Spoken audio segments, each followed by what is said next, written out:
മെസ്സിയെ കേരളത്തിൽ എത്തിക്കാമെന്ന് പറഞ്ഞുകൊണ്ട് ഒരു ചാനൽ മുതലാളി 124 കോടി രൂപയോളം തട്ടിച്ചൊരു കേസുമായിട്ട് ബന്ധപ്പെട്ടാണ് അദ്ദേഹം ഇപ്പോൾ ഉന്നയിക്കുന്ന ഒരു ചോദ്യം എന്ന് വെച്ച് കഴിഞ്ഞാൽ ഈ 124 കോടി രൂപ സർക്കാരിൻ്റെ അല്ല.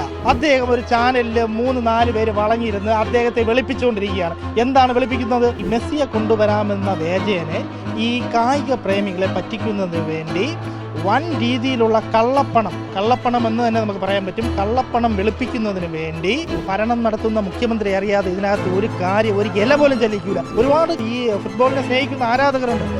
അവരെ മുൻനിർത്തി അവരെ വഞ്ചിച്ചിരിക്കുകയാണ്. മുട്ടിൽ മരമുറിയുമായിട്ട് ബന്ധപ്പെട്ടുകൊണ്ട് 3 സഹോദരങ്ങൾ 1 കോടി രൂപ, അത് കോടികൾ വിലമതിക്കുന്ന മരങ്ങൾ മുറിച്ചു കടത്തിയതിന്റെ പ്രതികളാണ്. അവരാണ് ഈ മെസ്സിയെ കേരളത്തിൽ എത്തിക്കാമെന്ന് പറഞ്ഞുകൊണ്ട് കോടികൾ തട്ടിച്ചത്. നാട്ടുകാരുടെ പണമല്ല, അദ്ദേഹത്തിന്റെ പണമാണെന്ന് പറഞ്ഞുകൊണ്ടാണ് ഡോക്ടർ അരുൺ കുമാർ ഉൾപ്പെടെ ഉള്ളവർ 4 പേർ വൈകുന്നേരം 7 മണിക്ക് ചാനൽ ചർച്ചയിൽ പറയുന്നത്. അത് കാണുമ്പം വെറും പുച്ഛമാണ് നമുക്ക് തോന്നുന്നത്. ഈ മരം മുറിക്കാൻ പണ്ടേ ബിരുദനാണ് ഈ അഗസ്ത്യൻ. അപ്പൊ ആ പേരും പറഞ്ഞുകൊണ്ട് കല്ലൂർ സ്റ്റേഡിയത്തിൽ നിന്ന് വൻ മരങ്ങൾ, ലക്ഷങ്ങൾ വിലമതിക്കുന്ന മരങ്ങൾ മുറിച്ചു കിടത്തി. കേന്ദ്ര അന്വേഷണ സംഘം ഇത് ഏറ്റെടുത്ത് ഇതിന്റെ സ്രോതസ് കണ്ടെത്തണം.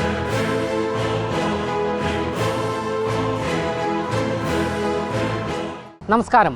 ഫുട്ബോൾ ഇതിഹാസം ലയണൽ മെസ്സിയുടെ കേരള സന്ദർശനവുമായി ബന്ധപ്പെട്ട് വലിയ രീതിയിലുള്ള സാമ്പത്തിക തട്ടിപ്പ് നമ്മുടെ സംസ്ഥാനത്ത് നടന്നോ എന്നുള്ള ചോദ്യമാണ് ഉയർന്നു വരുന്നത്.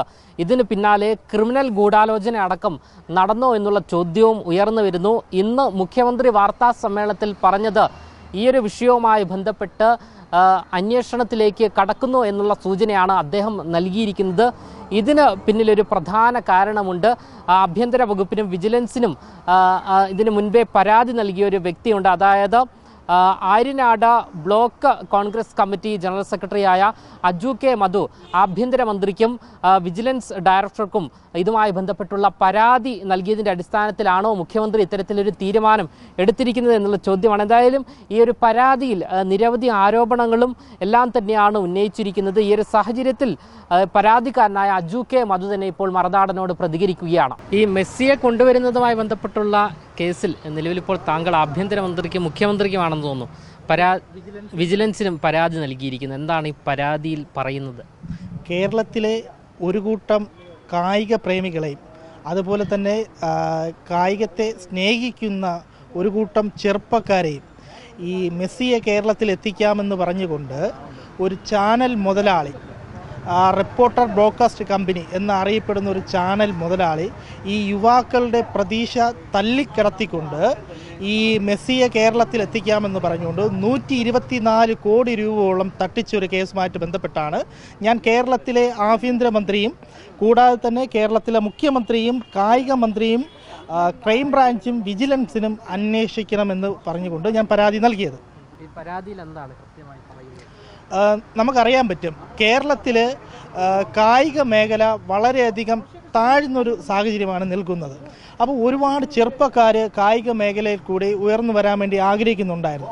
അപ്പോൾ അതിനെ മുതലെടുത്തുകൊണ്ട് ഈ റോഷി ആൻഡോ അഗസ്റ്റിൻ എന്ന് പറയുന്ന ഒരു ചാനൽ വൻകിട തട്ടിപ്പുകാരൻ ഈ മെസ്സിയെ കൊണ്ടുവരാമെന്ന വേജേനെ ഈ കായിക പ്രേമികളെ പറ്റിക്കുന്നതിന് വേണ്ടി വൻ രീതിയിലുള്ള കള്ളപ്പണം എന്ന് തന്നെ നമുക്ക് പറയാൻ പറ്റും. കള്ളപ്പണം വെളുപ്പിക്കുന്നതിന് വേണ്ടി അദ്ദേഹം മെസ്സിയെ കൂട്ടുപിടിച്ചുകൊണ്ട് വൻ അഴിമതിയാണ് നടത്തിയിരിക്കുന്നത്. നമുക്കറിയാൻ പറ്റും 124 കോടി രൂപയെന്നാണ് അദ്ദേഹം പറയുന്നത്. അദ്ദേഹം ഇപ്പോൾ ഉന്നയിക്കുന്ന ഒരു ചോദ്യം എന്ന് വെച്ച് കഴിഞ്ഞാൽ ഈ 124 കോടി രൂപ സർക്കാരിൻ്റെ അല്ല, അതുപോലെ തന്നെ സ്പോൺസർഷിപ്പ് കിട്ടിയ പൈസയല്ല, അദ്ദേഹത്തിൻ്റെ പണമെന്നാണ് അദ്ദേഹം വെളിപ്പെടുത്തുന്നത്. അപ്പോൾ നമുക്കറിയാൻ പറ്റും അദ്ദേഹത്തിന് ഈ 124 കോടി രൂപ എവിടെ നിന്നാണ് കിട്ടിയത്, അതിൻ്റെ സ്രോതസ് എവിടെ നിന്നാണ്, ഇത് കള്ളപ്പണം വെളുപ്പിക്കുന്നതല്ലേ? അതാണ് പൊതുസമൂഹത്തോട് അദ്ദേഹം പറയേണ്ടത്. ഈ പണം എവിടെ നിന്നാണ് വന്നത്, അതിന് തെളിവ് അദ്ദേഹം കാണിക്കണം. അതിന് അദ്ദേഹം ധൈര്യമുണ്ടോ തെളിവ് കാണിക്കാൻ? ഒരു കാരണവശാലും അദ്ദേഹം തെളിവ് കാണിക്കത്തില്ല. കാര്യം എന്ന് വെച്ച് കഴിഞ്ഞാൽ മുട്ടിൽ മരമുറിയുമായിട്ട് ബന്ധപ്പെട്ടുകൊണ്ട് 3 സഹോദരങ്ങൾ 1 കോടി രൂപ, അത് കോടികൾ വിലമതിക്കുന്ന മരങ്ങൾ മുറിച്ചു കടത്തിയതിൻ്റെ പ്രതികളാണ്. അവരാണ് ഈ മെസ്സിയെ കേരളത്തിൽ എത്തിക്കാമെന്ന് പറഞ്ഞുകൊണ്ട് കോടികൾ തട്ടിച്ചത്. ഇപ്പോൾ അവരുടെ ചാനൽ, അത് നമുക്കറിയാൻ പറ്റും, ഒരു ചാനൽ വിലക്കെടുത്തുകൊണ്ട്, കോടികൾ വിലക്കെടുത്തുകൊണ്ട് റിപ്പോർട്ടർ മുതലാളി അദ്ദേഹം ഒരു ചാനലിൽ 3-4 പേര് വളഞ്ഞിരുന്ന് അദ്ദേഹത്തെ വെളുപ്പിച്ചുകൊണ്ടിരിക്കുകയാണ്. എന്താണ് വെളുപ്പിക്കുന്നത്? ഈ പണം അദ്ദേഹത്തിൻ്റെതാണ്, സർക്കാരിൻ്റെ ഒരു പണം എടുത്തിട്ടില്ല, കൂടാതെ തന്നെ നാട്ടുകാരുടെ പണമല്ല, അദ്ദേഹത്തിൻ്റെ പണമാണെന്ന് പറഞ്ഞുകൊണ്ടാണ് ഡോക്ടർ അരുൺകുമാർ ഉൾപ്പെടെ ഉള്ളവർ 4 പേർ വൈകുന്നേരം 7 മണിക്ക് ചാനൽ ചർച്ചയിൽ പറയുന്നത്. അത് കാണുമ്പം വെറും പുച്ഛമാണ് നമുക്ക് തോന്നുന്നത്. എന്താണ് അദ്ദേഹം കാണിച്ചു കൂട്ടുന്നത്? ഇത്തരത്തിലുള്ള ക്രിമിനൽ പശ്ചാത്തലം ഒരാളാണ് ചാനലിൻ്റെ മുതലാളി. അദ്ദേഹത്തെ വെളുപ്പിക്കാനും അദ്ദേഹത്തെ നല്ലവനാക്കാനും വേണ്ടി ഒരു ചാനലാണ് റിപ്പോർട്ടർ ചാനൽ. ആ ചാനലിൻ്റെ നേതൃത്വത്തിലാണ് മെസ്സിയെ കേരളത്തിൽ എത്തിക്കാമെന്ന് പറഞ്ഞത്. ആ മെസ്സിയെ കൂട്ടുപിടിച്ചുകൊണ്ട് എറണാകുളം കല്ലൂർ സ്റ്റേഡിയം, ആ സ്റ്റേഡിയത്തിനകത്ത് നടത്തിയ അഴിമതികൾ വളരെ വലുതാണ്. അഴിമതി എന്ന് വെച്ച് കഴിഞ്ഞാൽ എണ്ണി പറയാനുള്ള അഴിമതികളാണ്. അവിടെ എന്താണ്, അതിനകത്ത് നിന്ന മരം വരെ മുറിച്ച് കടത്തി. ഈ മരം മുറിക്കാൻ പണ്ടേ ബിരുദനാണ് ഈ അഗസ്ത്യൻ. അപ്പോൾ ആ പേരും പറഞ്ഞുകൊണ്ട് കല്ലൂർ സ്റ്റേഡിയത്തിൽ നിന്ന് വൻ മരങ്ങൾ, ലക്ഷങ്ങൾ വിലമതിക്കുന്ന മരങ്ങൾ മുറിച്ച് കിടത്തി. അതുപോലെ തന്നെ അത് പെയിൻ്റ് അടിക്കാമെന്ന് പറഞ്ഞുകൊണ്ട് ആ ഓരോ കസേരകളിലും ഊരി മാറ്റി പെയിൻ്റ് അടിച്ച് കൊണ്ട് തിരിച്ചു വയ്ക്കാമെന്ന് പറഞ്ഞു. പെയിൻറ്റും അടിച്ചില്ല, തിരിച്ചു കൊണ്ട് വെച്ചതുമില്ല. വിവാദമായതിനു ശേഷം മാത്രമാണ് ആ കസേരകൾ വീണ്ടും തിരിച്ചു കൊണ്ട് വെച്ചത്. അദ്ദേഹം എന്താണ് കാണിക്കുന്നത്? മെസ്സിയെ കേരളത്തിൽ കൊണ്ടുവരാമെന്ന് ഒരു വാഗ്ദാനം നൽകിയിട്ടുണ്ടായിരുന്നു. മെസ്സി പോയിട്ട് ഇതിൽ പറയാൻ എനിക്ക് സാധിക്കില്ല, വളരെ മോശമായിട്ട് രീതിയിൽ പറഞ്ഞു പോകും കാര്യങ്ങൾ. ഞാൻ പറഞ്ഞു വെച്ചാൽ അത്ര വികാരമാണ്. കാര്യം എന്ന് വെച്ച് കഴിഞ്ഞാൽ ഫുട്ബോൾ സ്നേഹിക്കുന്ന മലപ്പുറം, കോഴിക്കോട്, അത് ഇപ്പോൾ നമുക്ക് തിരുവനന്തപുരം ജില്ലയിലും ഒരുപാട് ഈ ഫുട്ബോളിനെ സ്നേഹിക്കുന്ന ആരാധകരുണ്ട്. അവരെ മുൻനിർത്തി അവരെ വഞ്ചിച്ചിരിക്കുകയാണ്.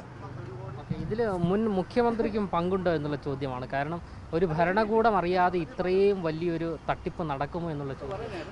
ഉറപ്പായിട്ട് ഭരണം നടത്തുന്ന മുഖ്യമന്ത്രി അറിയാതെ ഇതിനകത്ത് ഒരു കാര്യം, ഒരു ഇല പോലും ചലിക്കൂല. നമുക്കറിയാൻ പറ്റും, പിണറായി അറിയാതെ എന്തെങ്കിലും കാര്യം ആ ഭരണത്തിനകത്ത് നടന്നിട്ടുണ്ടോ? ശബരിമല കൊള്ള പിണറായി അറിയാതെ നടക്കുമോ?